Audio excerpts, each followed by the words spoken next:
چھینکنے کے آداب، یہ موضوع شاید تعجب کر رہے ہوں گے کہ کیوں رکھا جا رہا ہے، لیکن وجہ یہ ہے کہ بہت سے مسلمان نہیں جانتے ہیں، اور نبی صلی اللہ علیہ وسلم نے جو ادب بتایا اور جو آپ نے آداب بتائے اس سے غافل ہیں۔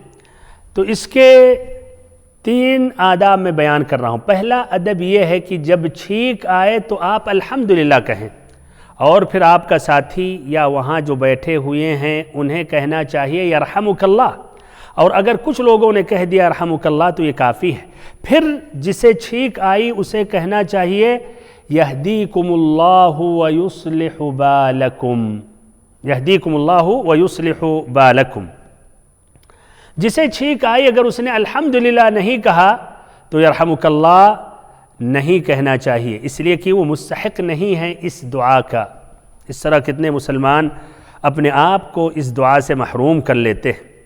دوسری بات یہ ہے کہ جب چھینک آئے تو اپنا ہاتھ یا کپڑا یا رومال اپنی ناک اور منہ پر رکھ لے اور آواز کو پست کرے۔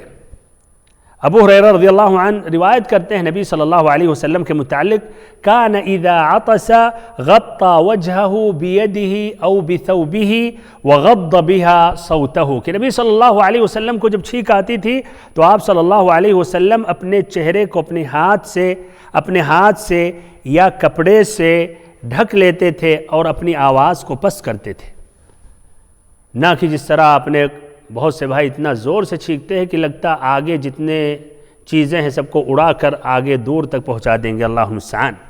تیسری بات یہ ہے کہ اگر 3 مرتبہ سے زیادہ چھینک آ جائے تو پھر یرحمک اللہ یا یہ دعائیں دینے کی ضرورت نہیں، 3 مرتبہ کافی ہے۔ یعنی 1 مرتبہ چھینک آئی اور الحمدللہ کہے، اس کا جواب دے یرحمک اللہ، دوسری مرتبہ بھی، تیسری مرتبہ اس سے زائد نہیں۔ واللہ اعلم بالصواب۔